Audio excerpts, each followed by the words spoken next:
Адаттагыдай эле бешин намазын өз убагында окуп бүткөн соң жаназа намазын окууга даярдык көрүлдү. Каза болгон киши мага жакын инсандардын биринин баласы болгон үчүн аны жерге берүү ишине да катыштым. Өлүктү кабырдын башына алып келишти. Ошол убакта көркөө киши мени бир четке чакырып, кечиресиз, мен азыр сизге бир нерсе айтам. Бирок аны өлүктүн атасы укпасын деди да, мени кабырдын ичине түшүшүмдү суранды. Мен өлүк коюлуучу жайга түшсөм, ал жерде эки чоң жылан жок. Ошондо сөздүн маанисин түшүндүм да жогоруга. Каза болгон баланын атасын бир четке чакырып, уулун кабырга өзүм коюуга уруксат алдым. Баласынын өлүмүнөн кийин өзүнө келе албай турган ата буга макул болду. Бирок эмне окуя болуп жатканын ал билбейт болчу. Мен кабырдын ичине түштүм да жыландарды карап мындай дедим. Билем, силер Аллах Тааланын буйругу менен келгенсиңер. Билем, силер азыр өлүктү азапка салып кыйнайсыңар. Билем, буга эч ким, эч качан тосуулук кыла албайт. Жана дагы ушуну билем, силер Аллах Тааланы ортого коюп суранган нерсеге каршылык кылбайсыңар. Сураныч, мен азыр өлүктү кабырга коем. Аны койгондон кийин эмне кылсаңар өзүңөр билесиңер. Бирок суранам, аны коюп алгыча кабырды бошотуп тургулачы дедим.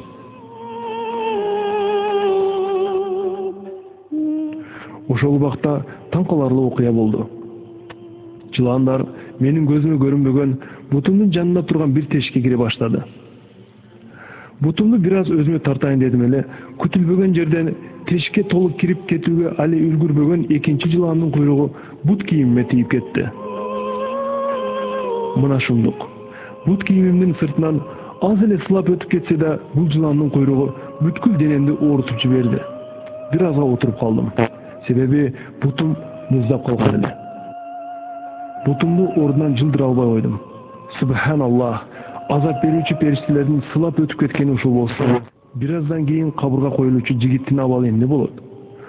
Оюма келген нерседен улам чочуп кеттим. Бутумду эптеп жылдырып, араң басып, жогоруга чыктым. Өлүктүн жанына келдим да, көзүмдүн жашын атасынан, бутумдун ооруп жаткан ал жерде чогулгандарын жашырууга аракет кылдым. Эң коркунучтуусу, азыр эле бул дүйнөгө тиешелүү болгон азапты тартканым үчүн кабырдын ичине түшүм келбеди.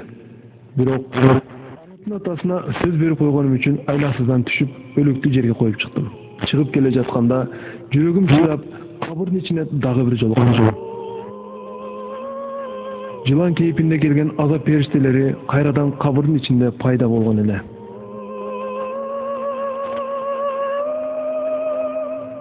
35 жаштагы жигитти көмдүк. Кийин ал жигит жөнүндө анын досторунан сурап билүүгө аракет кылдым. Маалым болгондой, жигит тирүүлүгү адамдарды алдап, акчаларын тонуп кетүүнү кесип кылган экен.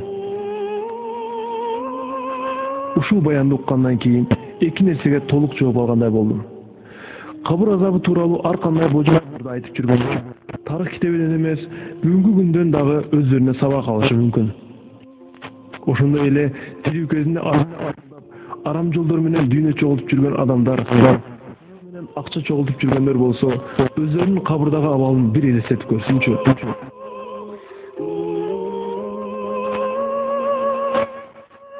Азирети Осман ибн Аффан радиаллаху анху дагы кыямат жана тозок азабы тууралуу сөз болгондо көздөрүнө жаш албай, кабыр азабы жөнүндө сөз болгондо сакалдары суу болуп кеткиче ыйлаган экен. Андан эмне үчүн ошондой кылгандыгы тууралуу сурашканда, инсан тозокко түшкөндө тозок азабына бир өзү жолукпайт. Анын жанында башкалар дагы болот. Инсан кыямат күнүндө махшар майданда бир өзү калбайт, жанында адамдар болот. Бирок кабырда баары өзүнчө, бөлөк-бөлөк жатат. Мен ушуну ойлосом, чыдай албайм деп жооп берген экен. Ушул окуяларды уккандан кийин өзүбүзгө жетерлик сабак алалы жана биз үчүн даярдап коюлган кабырдагы бөлмөбүздө сак саламат болуу үчүн азыр аракет кылалы. Ассаламу алейкум ва рахматуллахи ва баракатуху.